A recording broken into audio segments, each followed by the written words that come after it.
fashion. Hello, my name is Wile E. Coyote, super genius. Sorry, He-Man, but if you want to escape this trap, you're going to have to create a twister! Everybody, this is Mickey Mouse. I'm having a heck of a day because my bathroom is flooding. Oh boy. When I watch movies, specifically the black and white ones with Claudette Colbert, I prefer to have a nice big bucket of popcorn. Hello, Princess Jasmine. How wonderful to have you into my boat. I was really hoping that this atomic fruit was going to explode.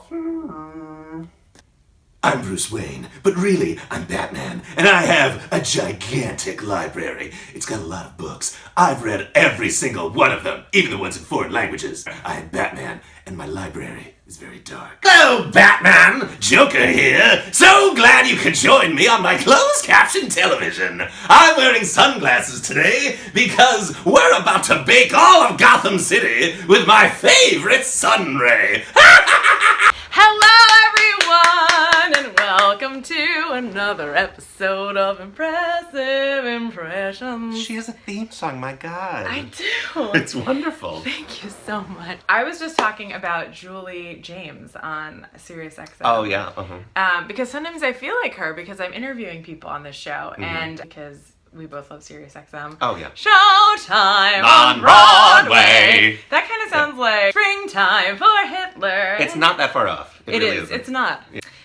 J P Karliak, it is so amazing to have you on the show. I am literally like shaking in my boots, just listening and being here and being close to you. This is takes very her authentic. time. This is my Julie James, and I just wanted to get that out because I really, really relish in listening to her. I didn't realize like how akin to, do you know Evan Kleiman on NPR, in which she like, you know, well, we went to this wonderful restaurant. She's like somewhere between Julie James and like Martha Stewart. Like she just gets so, like, for someone who enjoys flavors, it's ironic that she actually gets so into tasting her words, you know. Anyway, all that to say is Julie James, if you need to be on NPR, you could. Oh, I'm sure she could. So tell me about you, JP. What are you up to? What are you working on? You have blue hair. I do have blue hair, and that is the benefit of being a voiceover actor. Is nobody cares. I do the voice of Wiley Coyote on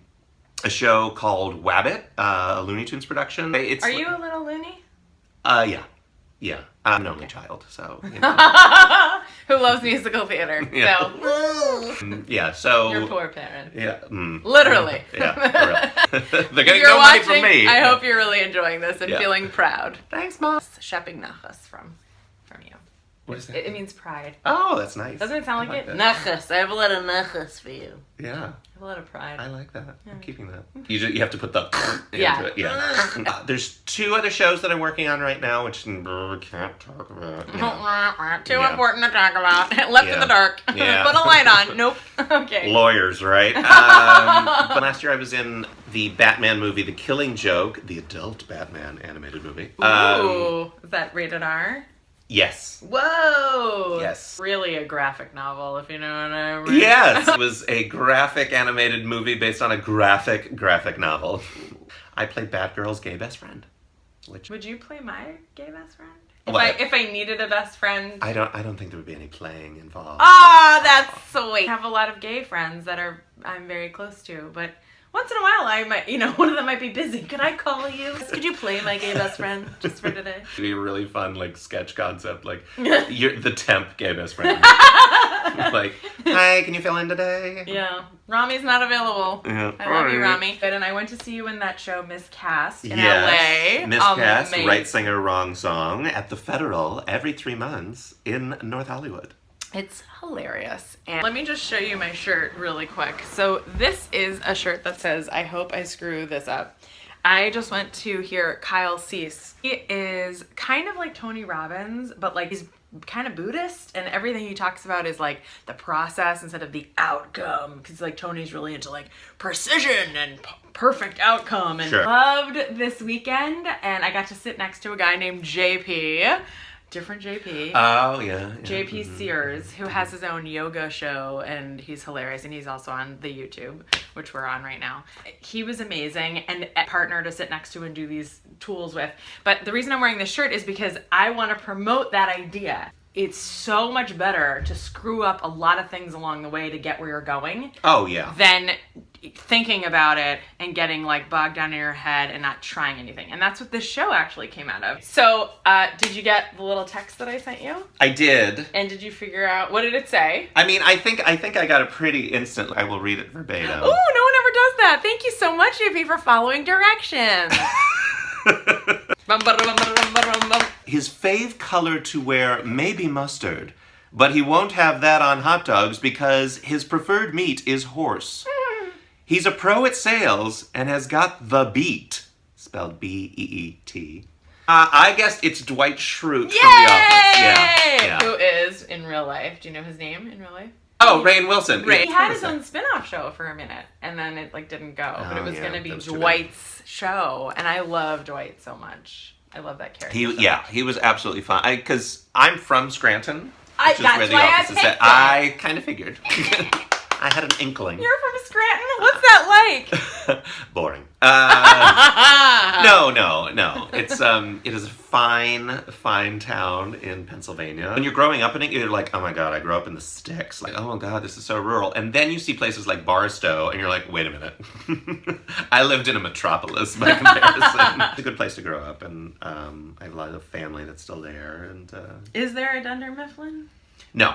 Okay. No, but well, Dunder Mifflin, the proper people's pepper company, Dunder Mifflin. I was in the last episode of The Office, and I'm gonna sing about it. That is so. I'm so jealous. It was such an amazing bucket list day. I stood right next to Rainn Wilson for awesome. Like a good hour. So if anybody knows what he sounds like, it's you, because you were like. Yeah, he's definitely a trained actor, and you can hear it in his voice, because when he does Dwight, he could actually go off and just do a line of Shakespeare, and you'd be like, oh, that sounds like Dwight, right? You know who else is like that? Jason Alexander. Well, not on Seinfeld, but probably everything else. I mean, yeah, no. I mean, like, because I took a class from him in college. Just bragging now. Yeah, I'm sorry. Dropped it all over the floor. We know him as George Costanza, and it's like, Vandalay Industries, and all of that nonsense. You meet him in person, and he really is very like, and now the craft. And like, who is this guy? He's very impressive. He would be fun to have on this. Jason! If you're watching, I met your mother. I sang at his mother's synagogue a long time ago. Because, of course, like all Jewish parents, she was in Florida. She drifted off to Boca. And I was hired to sing at their luncheon. And she was like, I'm Jason Alexander's mother. Nice to meet you. And I was like, oh, and she was so sweet. I feel like when somebody says that, it automatically needs to come with just paparazzi. Like, yeah. I'm Jason Alexander's mother. Thank you. I auditioned for a show that he directed a couple of years ago, and I told him that story, and he was like, that's nice. Lice are the ones I detest the most. My first day of school, I had lice. 15 years they called me freak and four eyes and sci-fi nerd and girl puncher, all because I had lice. Girl puncher. So, Greg Daniels, because he shoves the funniest part of the joke at the end of it. Yeah. So it's like a build-up, and then you're like, oh, I see what he did there. Mm-hmm. Margie Haber, script reading technique where I'm lifting it off the page. Lice, Pam, of all the vermin in God's great... All right, let me start again. Lice, Pam, of all the vermin in God's great green kingdom, lice are the ones I detest the most. Don't worry about the lines right now. The one note I'm going to give you that's fantastic first round, of course, because you're amazing. Can you put some of your Joker in there? And at the end of your lines, can you add in a punch? Because the thing about him is that at the end of every line, he's always thinking, and I'm always right, idiot. Yeah. Vermin is a word that he uses all the time. In his beet farm, when he's poaching horses. He also has a tiny lisp, just to add that. Lice, Pam, of all the vermin in God's great game. No, but that was already like 10 times closer. The tricky part with him is that, like, there's that point of your voice where it becomes gravelly. Yes. And his is higher than mine. Right. So he sits in his graveliness, like, right here is where he's gravelly. Right.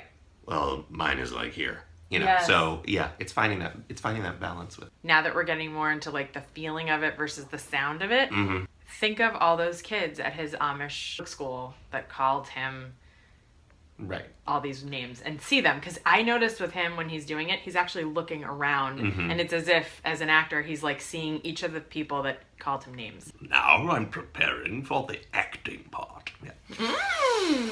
And Morgan Freeman apparently. That was Ian McKellen, but okay. Oh, my bad. Lice, Pam.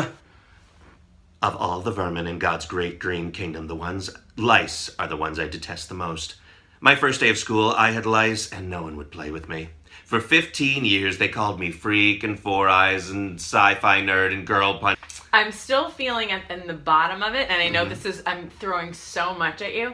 Such a pro at this. It's so much fun to work with you. The bottom of this, because you're such a loving, kind person, that it would be hard for you not to get that out. Right. So the one thing that Rainn actually, he does Soul Pancake, and he does like so many wonderful causes in the world. Oh, sure. Right? But when he's Dwight, he's such a jerk. He's like almost alt-right, right? Something like that. Yeah. At the very least, like wildly libertarian. And you could not be any further from alt-right. So can you Thank you. please take out your anger right now on all those people that you wish would change for the better? For the better. For good. And be them for a minute. Let yourself connect to that negativity. Got it. Okay. And when you say God's great green kingdom is totally a religious illusion. Just lice, Jan. Yeah. Pam. And one last thing, when you tie it all in, do one nod somewhere between Girl Puncher and 7, because he's convinced that's why he got it, as opposed to That he actually punched a girl, right? Yeah. I'm gonna skip that first part because it's just. Yeah, you don't need it. Yeah, no. Who needs it? Why? No, you needed it to prepare. To get into the scene. No, I don't. Yeah. Of all the vermin in God's great green kingdom, lice are the ones I detest the most. My first day of school, I had lice, and no one would play with me. For 15 years, they called me freak and four eyes and sci-fi nerd and girl puncher, all because I had lice when I was 7. Okay! Woo! Okay. Did I get the job? You totally got the job. Thank you for being a friend. Bum ba boom boom. Travel down the road and back again. Thank you for being a friend. Yay! Yes! Great job! Thank you. Impressive impressions.